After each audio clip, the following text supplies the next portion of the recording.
আসসালামু আলাইকুম। আমি মোহাম্মদ রেজাল হাওলাদার আপনাদের সাথে আছি। প্রথমে আসি রাজনৈতিক সংবাদ নিয়ে। জুলাই সনদ প্রশ্নে বিএনপি জামাত মুখোমুখি, সমঝোতার নতুন উদ্যোগে ৯ দলের। জুলাই জাতীয় সনদ বাস্তবায়নের পদ্ধতি নিয়ে বিএনপি ও জামাত ইসলামী কার্যত মুখোমুখি অবস্থানে।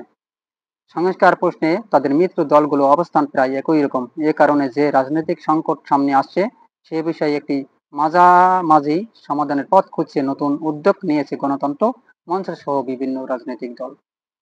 নতুন উদ্যোগে বা প্রচেষ্টায় অংশ হিসাবে গতকাল বৃহস্পতিবার গণতন্ত্র মঞ্চের ৬টি দলের সঙ্গে জাতীয় নাগরিক পার্টি, এনসিপি, আমার দেশ পার্টি, এবি পার্টি ও গণ অধিকার পরিষদের আনুষ্ঠানিক বৈঠক করা হয়েছে। রাজধানীর হাতিরপুলের একটি রেস্তোরাঁয় অনুষ্ঠিত এই বৈঠকে গণতন্ত্র মঞ্চের ৬ দল, গণসংহতি আন্দোলন, নাগরিক ঐক্য, বিপ্লবী ওয়ার্কার্স পার্টি, রাষ্ট্র সংস্কার আন্দোলন, জেএসডি ও ভাসানী জনশক্তি পার্টির নেতারা অংশ নেন। বেলা ১১টা থেকে প্রায় ৩ ঘন্টা ধরে এই বৈঠক চলে। তিনি প্রথমে জুলাই সনদ বাস্তবায়ন প্রশ্নে দলগুলোর মধ্যে অনৈক্য তৈরি হয়েছে।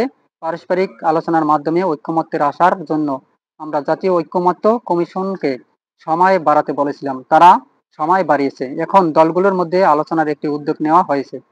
জুলাই সনদ বাস্তবায়ন প্রশ্নে সবার কাছে গ্রহণযোগ্য একটা সমাধানের আসতেই মূলত এই প্রচেষ্টা।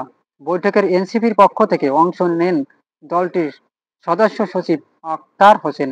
তিনি প্রথম আলোকে বলেন, জুলাই সনদ বাস্তবায়ন পদ্ধতি নিয়ে আমরা আনুষ্ঠানিক ও আনুষ্ঠানিকভাবে অনেকের সঙ্গেই কথা বলছি। আজও বিভিন্ন দলের সঙ্গে বৈঠক হয়েছে।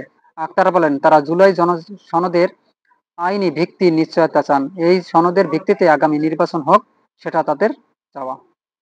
বৈঠক সংশ্লিষ্ট একটি সূত্র জানায়, গতকাল এই বৈঠকে যে সংকট সমাধানের রাজনৈতিক দলগুলোর সঙ্গে আলোচনা ও সমঝোতার দায়িত্ব দেওয়া হয়েছে গণসংহতি আন্দোলনের প্রধান সমন্বয়কারী জুনাইদ সাকি, এবি পার্টির চেয়ারম্যান মুজিবুর রহমান মঞ্জু ও গণ অধিকার পরিষদের সাধারণ সম্পাদক মোহাম্মদ রাশেদ খানকে সাংবিধানিক ও আইনগত বিষয়ে দায়িত্ব দেওয়ার হয়েছে।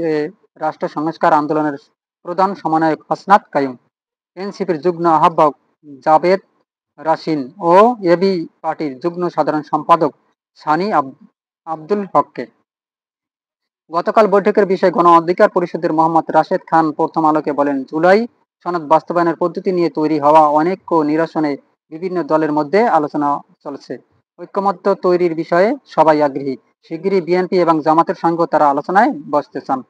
সংস্কার নিয়ে যে সংকট তৈরি হয়েছে সে বিষয়ে একটা মাঝারি সমাধানের পথ খুঁজতেই এই আলোচনা শুরু করা হয়েছে বলে জানান জেএসডির সাধারণ সম্পাদক শহীদ উদ্দিন মাহমুদ।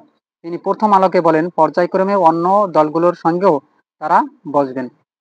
সিপিবি ও বাসদের সঙ্গে শীঘ্রই আলোচনা হতে পারে। একীভূত হওয়া ও জোট গঠন নিয়ে আলোচনা। সংস্কার প্রশ্নে যেসব দলের অবস্থান কাছাকাছি তাদের মধ্যে নির্বাচনী জোট বা সমঝোতার সম্ভাবনা নিয়ে রাজনৈতিক অঙ্গনে আলোচনা তৈরি হয়েছে। বিভিন্ন দলের নেতারা আনুষ্ঠানিকভাবে নিজেদের মধ্যে এ বিষয়ে কথাবার্তাও বলেছেন। এই আলোচনায় ঘুরে ফিরে এনসিপির নাম বেশি আসছে। জুলাই গণ অভ্যুত্থানের সম্মুখ সারির ছাত্র নেতাদের উদ্যোগে গঠিত এই দলকে ঘিরে আগামী নির্বাচন কেন্দ্রিক নানা সমীকরণের কথা সামনে আসছে। এনসিপির সামনের সারির নেতাদের অনেকেই এক সময় ডাকসুর সাবেক ভিপি নুরুল হক নূর গণ অধিকার পরিষদের সভাপতি অনুসারী ছিলেন। গত ২৮ ফেব্রুয়ারি যখন এনসিপির আত্মপ্রকাশ ঘটে তখন আলোচনায় ছিল গণ অভ্যুত্থানের তরুণ নেতাদের সঙ্গে নুরুল হক নূর যুক্ত হতে পারেন। শেষ পর্যন্ত সেটা হলো না হলেও তার দল গণ অধিকার পরিষদের নেতাদের অনেকেই এনসিপিতে যোগ দিয়েছেন। এদিকে গণ অধিকার পরিষদ এনসিপির একীভূত হতে পারে এমন আলোচনা নতুন করে সামনে এসেছে। এনসিপির উচ্চ পর্যায়ের একাধিক সূত্র এমন সম্ভাবনার কথা জানিয়েছেন। তবে গণ অধিকার পরিষদের সভাপতি নুরুল হক নূর এখনও পুরোপুরি সুস্থ হয়নি, তাই এ সংক্রান্ত আলোচনার প্রাথমিক পর্যায়ে রয়েছে। এ বিষয়ে গণ অধিকার পরিষদের সাধারণ সম্পাদক রাশেদ খান গতকাল প্রথম আলোকে বলেন, দেশ ও জাতির কল্যাণে তারা একসঙ্গে কাজ করতে চান। তাদের দল একীভূত করার বিষয়ে আনুষ্ঠানিক কোনো বৈঠক হয়নি। সংস্কার, বিচার ও নির্বাচন প্রসঙ্গে আনুষ্ঠানিকভাবে আলোচনা করা হয়েছে। আগামী নির্বাচনে কোনো কোনো দলের সঙ্গে এনসিপির জোট বা সমঝোতা হতে পারে, তা নিয়েও রাজনৈতিক অঙ্গনে আলোচনা আছে। এনসিপি নেতাদের মনে করেন, বিএনপি ও জামাতের রাজনৈতিক দ্বন্দ্ব প্রকট হয়ে উঠছে। এই পরিস্থিতিতে ঐকমত্য কমিশনের আলোচনায় সংস্কার প্রশ্নে যেসব দলের অবস্থান কাছাকাছি, তাদের মধ্যে রাজনৈতিক সমঝোতার একটা সম্ভাবনা তৈরি হয়েছে। এসব দলের মধ্যে গণসংহতি আন্দোলন, এবি পার্টি ও রাষ্ট্র সংস্কার আন্দোলনের নাম আলোচনায় আছে। জামায়াতে ইসলামীর সঙ্গে এনসিপির সম্পর্ক নিয়ে রাজনীতিতে নানা গুঞ্জন আছে।